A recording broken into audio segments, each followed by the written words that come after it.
नेपाल को चीन बनाने पर तुले जो प्रधानमंत्री हैं वहां के केपी शर्मा ओली, मैं बार बार कह रहा हूं, तस्वीरें आप देख रहे हैं, वो बुरी तरह से फंस चुके हैं उनके तुगलकी फैसलों के खिलाफ। वहां की जनता सड़कों पर है। ये अब आप तस्वीरें देख पा रहे होंगे, ये ड्रोन शॉट्स हैं। जहां तक नजर जा रही है, कहा जा रहा है ये जेनजी है, मतलब वहां के जो यूथ है, जो युवा है, वो सोशल मीडिया बैन के खिलाफ सड़कों पर उतरी। आंदोलन या अराजकता, तख्ता पलट का रास्ता, मीडिया पर प्रतिबंध के एक फैसले ने दुनिया में पहला जेनजी आंदोलन खड़ा कर दिया है।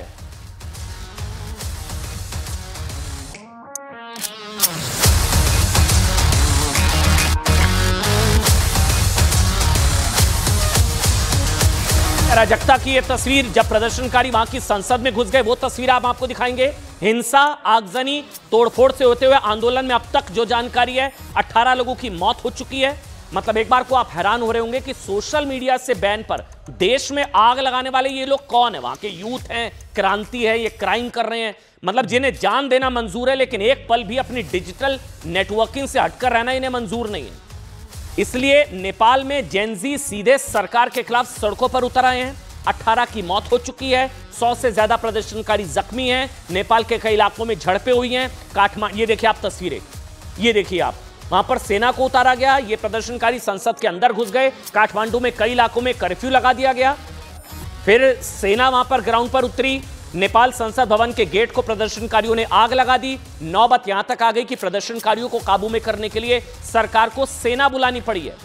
और अब जेनजी का आंदोलन सिर्फ सोशल मीडिया प्लेटफॉर्म की बहाली तक सीमित नहीं है, बल्कि अब करप्शन और बेरोजगारी को लेकर प्रधानमंत्री के इस्तीफे की मांग भी की जा रही है। मैं आपको बताता हूं, दरअसल नेपाल की जो केपी शर्मा ओली सरकार ने, अब सुनिएगा, 6 देशों के कुल 26 सोशल मीडिया प्लेटफॉर्म को ब्लॉक कर दिया, बैन कर दिया। ये से सोशल मीडिया बैन किया गया, उसके बाद वहां पर मतलब ऐसा कहा जा रहा है कि कहीं तख्ता पलट ना हो जाए, वहां पर ऐसे हालात हो गए। 18 की मौत हो गई, संसद के अंदर वहां के लोग घुस गए। 17 ऐप जो हैं वो हैं ऐसे सबसे ज्यादा अमेरिका के 17, चीन के 3, रूस और वियतनाम के 2, जापान जर्मनी के एक ऐप को ब्लॉक किया गया है। इस फैसले के पीछे सरकार ने वजह बताई कि साहब 26 सोशल मीडिया प्लेटफॉर्म नेपाल में रजिस्टर्ड नहीं थे, इसलिए उन्हें बैन कर दिया गया।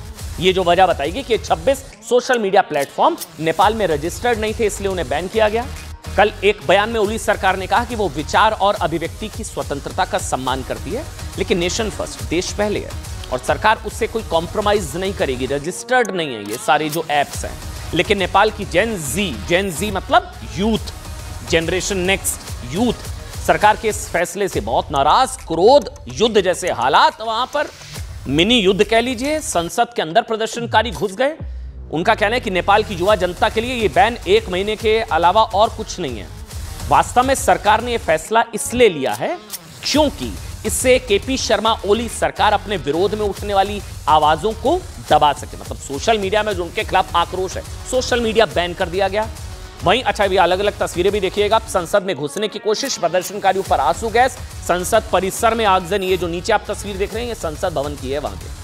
वहां के संसद भवन के अंदर ये लोग घुसने की कोशिश, आगजनी, और उस तरफ फायरिंग भी प्रदर्शनकारियों पर। 18 की मौत हो चुकी है।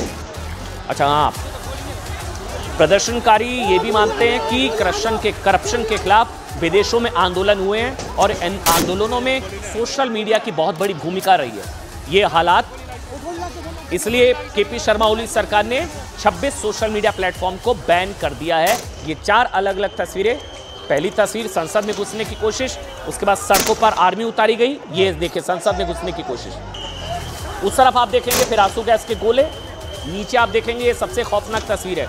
हमने ये शायद बांग्लादेश में भी ऐसा देखा था, जब वहाँ पर कट्टरपंथी घुस गए थे। श्रीलंका में भी देखा था, पाकिस्तान में इमरान खान के साथ क्या हुआ था वो भी देखा। अब ये नेपाल, मतलब भारत के जो 4 पड़ोसी एक तरीके से है ना, वहाँ पर स्थिति बहुत ज़्यादा बेकाबू हुई। बांग्लादेश में, श्रीलंका में, और नेपाल में। इस सरकार के फैसले के खिलाफ सड़क पर क्यों उतर आई? ये भीड़ सोशल मीडिया पर बैन के खिलाफ इतना आक्रोशित कैसे कि संसद के अंदर घुस गए लोग। कुछ आंकड़ों के जरिए मैं आपको समझाता हूं। दरअसल आंकड़ों के मुताबिक नेपाल की आधी से ज्यादा आबादी सोशल मीडिया का इस्तेमाल करती है। आधी से ज्यादा आबादी। जेनजी का सोशल मीडिया के माहौल में बड़ा होना, इसके अलावा मैंने बताया आधी से ज्यादा आबादी उसका इस्तेमाल करती है। इस पीढ़ी का औसत स्क्रीन टाइम वहां पर जो है 4 से 8 घंटे का है। आधी से ज्यादा आबादी सोशल मीडिया, 4 से 8 घंटे। और नेपाल में जेनजी दिन का 25% 25% हिस्सा सोशल मीडिया पर देता है। आप कहेंगे ये क्या बात हुई, मतलब अगर सोशल मीडिया पर बैन हो जाएगा तो थोड़ी ना अराजकता छेड़ दी जाएगी, देश के लोकतंत्र को आग लगा दी जाएगी, ऐसा तो नहीं होता ना। इसके पीछे की कहानी मैं आपको बताऊंगा। सीधे शब्दों में कहें तो नेपाल में हर पल करीब 20 से 25 लाख युवा सोशल मीडिया प्लेटफॉर्म पर एंगेज रहते हैं। यूट्यूब, फेसबुक, इंस्टा जैसे सोशल मीडिया प्लेटफॉर्म्स की कमाई का जरिया भी यहां के युवाओं का है। नेपाल के हजारों युवा सोशल मीडिया पर कंटेंट क्रिएटर बनकर इसे फुल टाइम करियर के रूप में अपना चुके हैं। और ये देखिए उस तरफ जो तस्वीरें चल रही हैं, जहां तक नजर जा रही है।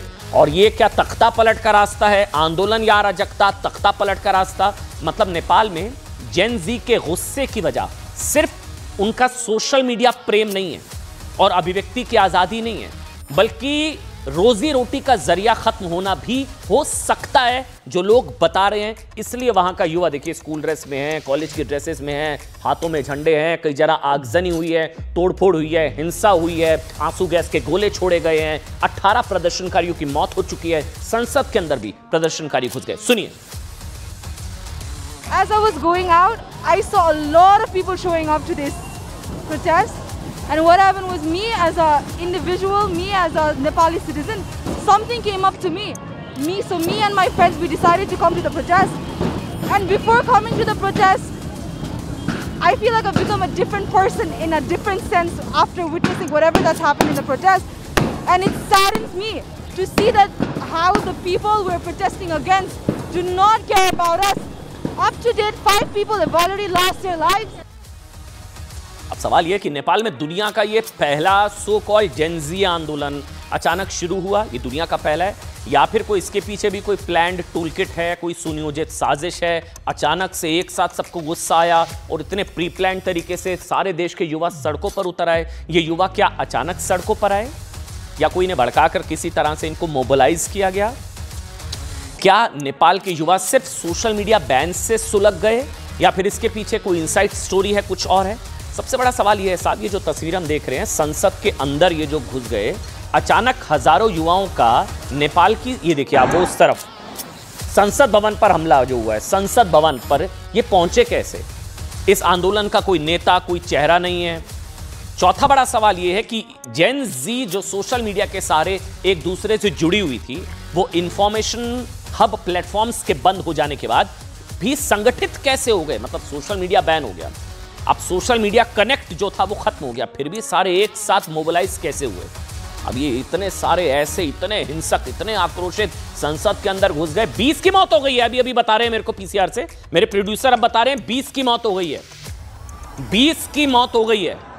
देखते ही गोली मारने के आदेश प्रदर्शनकारियों को, और सभी मुझे अभी अभी पता लगा आंकड़ा बढ़ गया है, 20 लोगों की मौत हो गई है, 250 से ज्यादा जख्मी हैं। ये दुनिया के सो कॉल्ड पहले जेनजी आंदोलन के पीछे हम लोग सवाल पूछ रहे हैं साहब कि ये स्वतः आंदोलन है, कोई डीप स्टेट है? अब डीप स्टेट क्या है, मतलब क्योंकि वहां पर 20 लोगों की मौत हो गई है, 20। पाकिस्तान में क्या हुआ, बांग्लादेश में क्या हुआ, श्रीलंका में क्या हुआ, अब नेपाल में क्या हो रहा है, भारत के जितने पड़ोसी हैं वहां क्या है? कोई डीप स्टेट की इन्वॉल्वमेंट है क्या?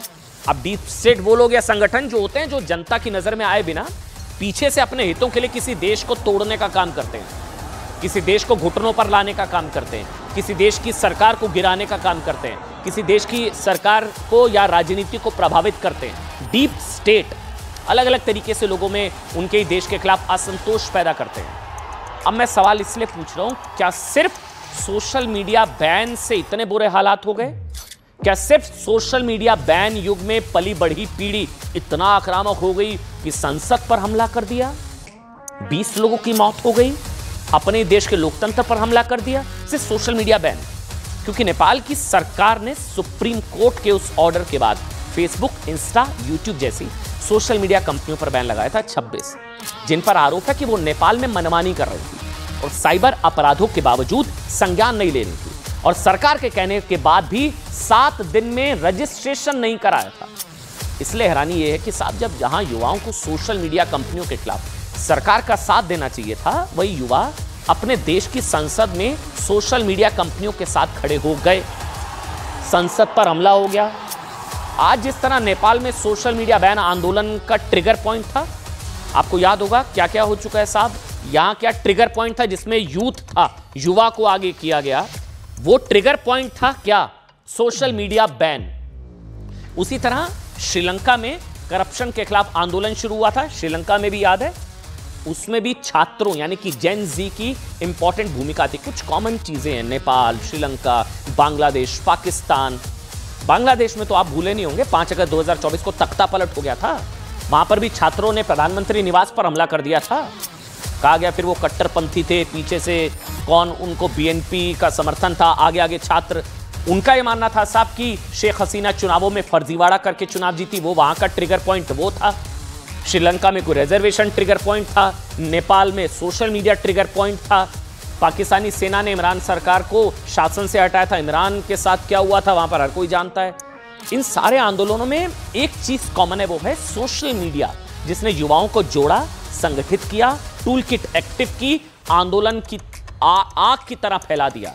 इसलिए नेपाल, बांग्लादेश, श्रीलंका, पाकिस्तान, भारत के पड़ोस में क्या सोशल मीडिया कंपनियां अब इतनी ताकतवर हो गई हैं कि वो किसी भी देश में सत्ता को चुनौती देने का जरिया बन सकती हैं, क्योंकि सोशल मीडिया ने लोगों को अपनी बात रखने का प्लेटफॉर्म जरूर दिया, लेकिन इसके खतरे भी हैं। जैसे श्रीलंका और बांग्लादेश की जेन जी को पता भी नहीं चला कि वो सोशल मीडिया पर फर्जी खबरों को सच मानने लगी, झूठी मनगढ़ंत कहानियों पर भरोसा करने लगी।